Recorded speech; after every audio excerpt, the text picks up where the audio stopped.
नमस्कार, वंदे मातरम। मैं हूं श्यामगिरी। आप देख रहे हैं हमारा चैनल मुद्दा भारत का। मुद्दा भारत का यानी मुद्दा आपका। मुद्दा है महाराष्ट्र के राजनीति का। हम वीडियो में आगे बढ़े उससे पहले हमारा रिक्वेस्ट है, चैनल को अगर आपने सब्सक्राइब नहीं किया है, लिंक के थ्रू देख रहे हैं तो चैनल सब्सक्राइब कीजिए। क्योंकि सब्सक्राइब करते ही आप जो है हमारे जो है वीडियो के मेंबर बन जाते हैं, हमारे चैनल के मेंबर बन जाते हैं, और आपके भी जो भी मुद्दा है हम उसको उठाते रहेंगे। तो उसके लिए सब्सक्राइब कर और मेरा भी चैनल सब्सक्राइब कीजिए, अनिल सत्य गगन बेदी। इनके 52,000 है, उसमें से 1,000 ही मुझे चाहिए जी। और उस 1,000 की वजह से मैं अटका हूं, क्योंकि मेरे को वीडियो डालने को तकलीफ हो रही है। हो जाएगा। मेरे को मोनेटाइजेशन का कोई परवाह नहीं है। 1,000 हो गए बस हो गया। 1,000 हो जाते हैं तो मुझे ऑफिशियली परमिशन मिलती है चैनल को। तो आप मेरे को 1,000 चाहिए। मेरा कहना है कि 1-2 दिन में इनसे लिंक डालते हैं अपने वीडियो में, डिस्क्रिप्शन में लिंक रहता है, डिस्क्रिप्शन में लिंक रहता है, वो ले लो और मेरे को 1,000 सब्सक्राइबर दो। बाद में किसी की जरूरत नहीं है मुझे, ये बाकायदा हो रहा है। और सब्सक्राइबर आपको मालूम है बाहर बेचते भी है लोग, 2 रुपए में एक सब्सक्राइबर मिलता है। मैं नहीं कर रहा है, उसका वैल्यू नहीं है। नहीं, मुझे नहीं करना है। मैं इनकी तरफ से 1,000 मिल गया, गिफ्ट हो गया मेरे लिए। मेरे को नहीं करना है, मेरे को ज्यादा बढ़ाना भी नहीं है। 1,000 चाहिए, तुरंत करो, 1-2 दिन में कंप्लीट कर दो। और लिंक इनके यहाँ मिलेगी, अनिल सत्य गगन बेदी जी सर, अपने बढ़ते हैं अपने वीडियो की तरफ। सर, ऐसी खबर है कि आदित्य ठाकरे, खबर नहीं, उसने खुद बोला हाँ, कि मैं थाना से खड़ा उन्होंने अनाउंस किया है वरणी में आप आ जाओ। एकनाथ शिंदे या तो वर्दी में आप आ जाओ या तो मैं आ जाता हूँ थाने में आता हूँ। तो सर इसके पीछे क्या समझते हैं कि जिस तरह से वो आह्वान कर रहे हैं, मतलब कि देखा है तो उम्र में भी काफी आगे पीछे हैं। हाँ ठीक है, वो मातोश्री के बेटे हैं। एकनाथ शिंदे हाथी ये चूहा है जी सर। वर्णी में इसका डिपॉजिट नहीं जाएगा जी। एकनाथ जी शिंदे वहां खड़े होते हैं ना, नहीं रहेंगे मगर खड़े होते हैं, तो इसका डिपॉजिट नहीं है। थाना में खड़ा रहना सर, अभी मैं 5 लाख की नहीं 10 लाख की प्राइस लगाता हूँ, इसका डिपॉजिट जाएगा। क्या बात, 10 लाख की सबके सामने लगा रहा हूं मैं। आज तक मैं कोई हारा नहीं हूं, उसका डिपॉजिट जाएगा थाना में। क्या बात कर रहा है? और तू कौन होता है ऐसा? तू कौन आह्वान देता है? तेरी औकात क्या है? नहीं, और दूसरी बात सर, लड़ना है तो आह्वान देने की जरूरत क्या है? चुपचाप आओ लड़ो ना। नहीं चुपचाप नहीं, ये लोकतंत्र है, हर कोई कहीं से भी ये चुनाव लड़ सकता है। किसको उंटाच्या गांडीचा मुका गेला जातोस तू? इतना छिछोरा बन गया तू। पागल समझता नहीं था मैं तेरे को आज तक। तू तो अभी पागल दिख रहा है मेरे को, ये सब बातें करता है तो। पहले तू वो दिशा सालियन का मुद्दा एसआईटी के सामने गया, उसका देख, उसके बारे में सोच। एसआईटी वाले, मैं बोलता हूं कि तुम निर्दोष हो, मगर एसआईटी वाले तुमको दोषी करने पे तुले हुए। ये भी मैं बोला, बिल्कुल। ये भी मैं बोला कि वो निर्दोष है, बिल्कुल बोला। ये भी बोला कि उसको एसआईटी दोषी साबित करने वाली है। उसका सोच बेटा। ये क्या एकनाथ जी शिंदे को मैं थाना में आके खड़ा हूँ? थाना में तेरे को कौन पूछता है? थाना में तेरे को तेरे वो 10 जो तुम्हारे साथ लोग हैं वो छोड़ के कौन पूछता है? एकनाथ शिंदे थाना का किंगडम, उनका किंग है। बारामती में जाके जैसे तुम पवार को हरा नहीं सकते जी, वैसे ही है। थाना शिंदे साहब का है।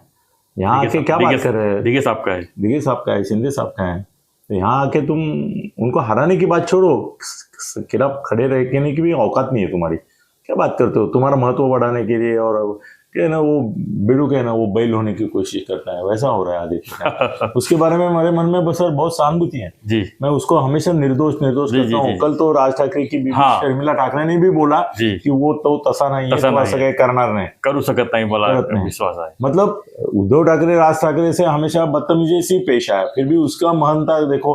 वो मिसेस ने उसकी तो इनको पूछे बिना ये स्टेटमेंट नहीं दिया होगा जी, उनको ही पूछा होगा तो राज ठाकरे ने बोला होगा कि आदित्य का कोई ये नहीं, आप बोल दो, तभी बोला है जी। मगर राज ठाकरे खुद बोलता है कि दुनिया में अगर हलकट नंबर 1 है तो उद्धव है, बोलता है ना, खुले बोलता है। वो बोलता विश्वासच ठेवण्याच्या लायकीचा माणूस नहीं तो आदित्य ऐसा बोल रहा है सर, गलत है।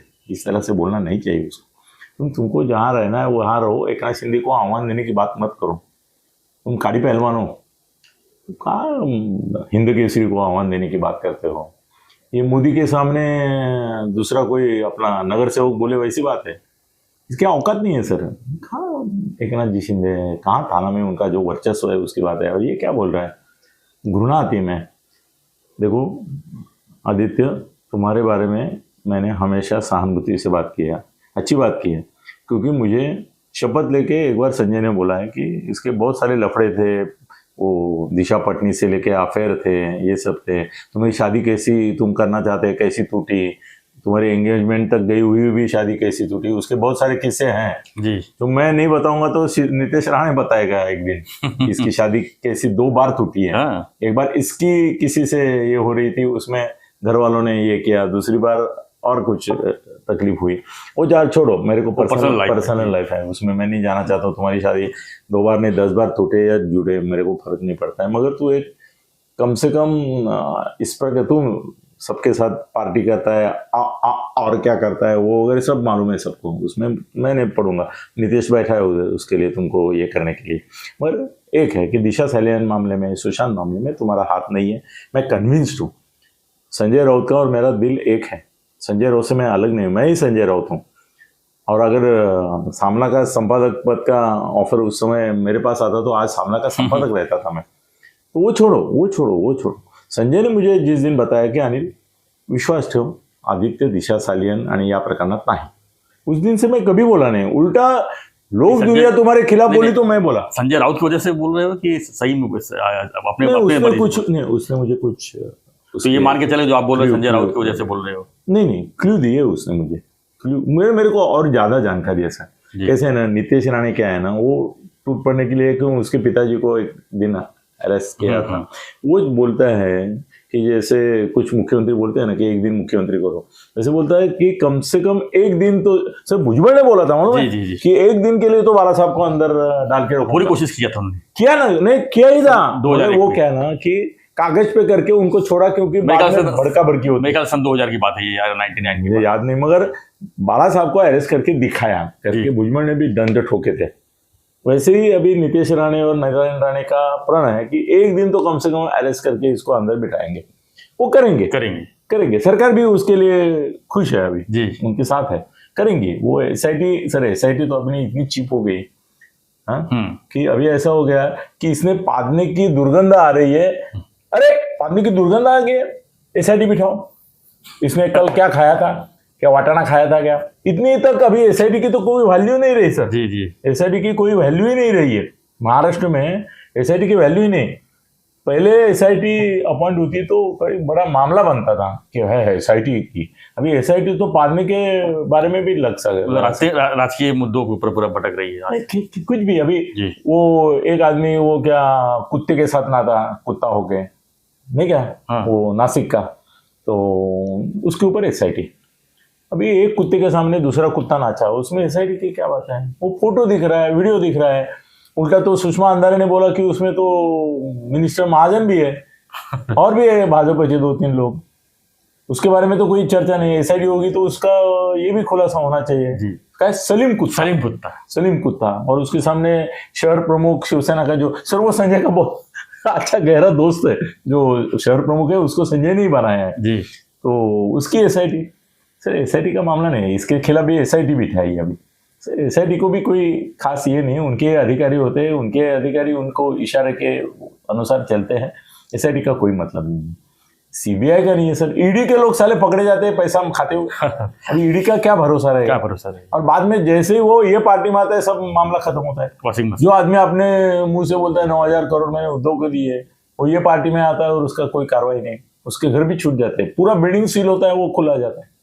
क्या बोलेंगे, वो छोड़ो। मैं एसआईटी को मानता ही नहीं। मेरी एसआईटी मेरे लिए सर बोलता हूँ, मेरी संजय राउत मेरी एसआईटी। क्या और संजय राउत ने मुझे बोला है शपथ लेके, सर संजय में मेरा, आप जानते नहीं मेरा उसका क्या है, यहाँ धड़कता है ना तो वहां आवाज आती है, इतना मेरा दोस्ती है। तो संजय ने, और कभी संजय ने मेरे से झूठ नहीं बोला, और झूठ बोला तो बोला ये झूठ बोलने के लिए बोल रहा हूँ।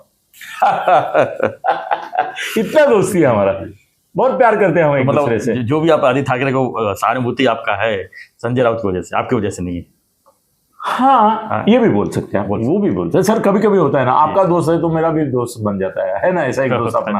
वो आपका दोस्त है मगर मेरा बन गया, अभी वो मेरा ही लगता है मेरे को ऐसे सर। मैं आदित्य के बारे में तो मैं बोलूँ क्या, मैं अभी 75 और वो है कुछ 35 जी, तो 32-33। हाँ, तो मेरे इससे आधा भी नहीं, ग्रैंड सन की जगह मैं देखता हूँ उसको।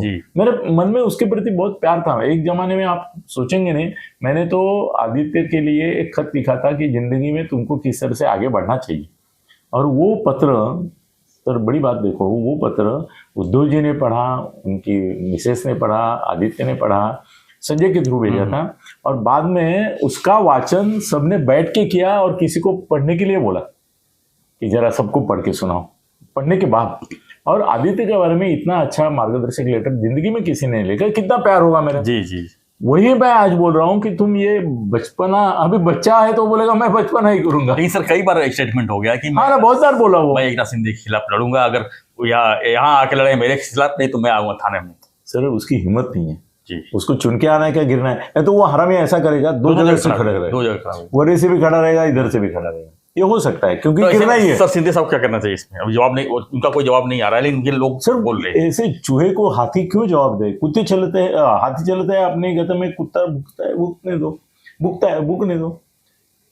क्या शिंदे साहब को इसको उत्तर देना ही नहीं चाहिए। नरेश मस्के का कुछ स्टेटमेंट आया था कि नरेश मस्के और आदित्य समान है। जी नरेश मस्के कोई एकनाथ शिंदे नहीं है, नरेश मस्के हैं, वो समान है जी, सुषमा अंधारे और नरेश मस्के समान पातळी पर है।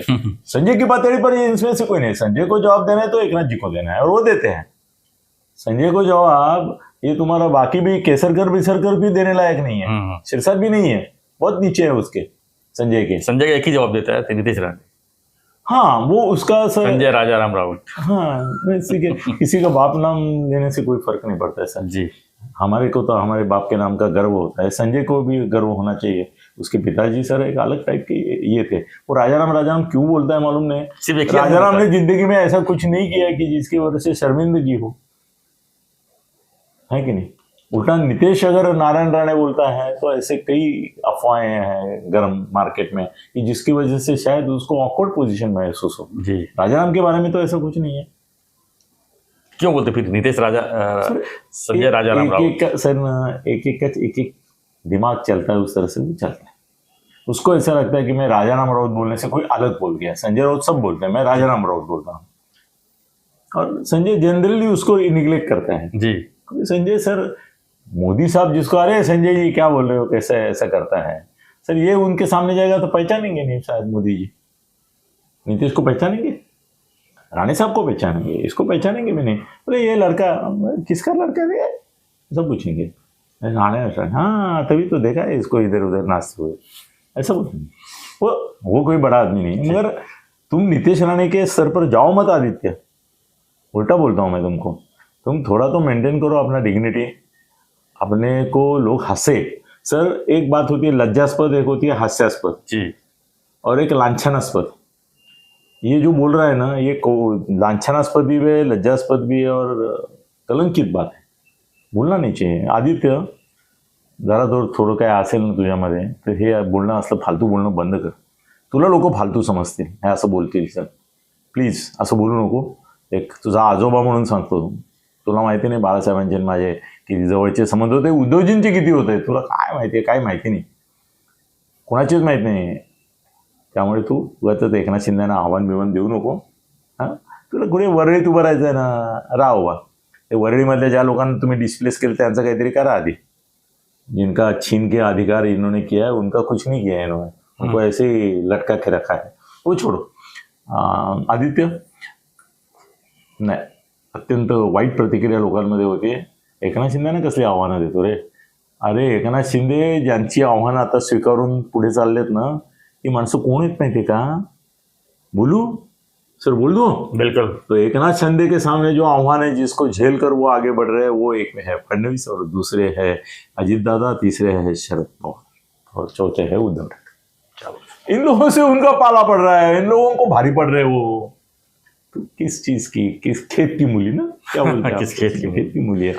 प्लीज इसके आगे मत बोलना ऐसा, लोग तेरे को जाने दो क्या बोलते हैं वो. सर धन्यवाद सर. तो इस पर चर्चा पर क्या कि आदित्य ठाकरे ठाणे से या शिंदे साहब वरली से चुनाव लड़े.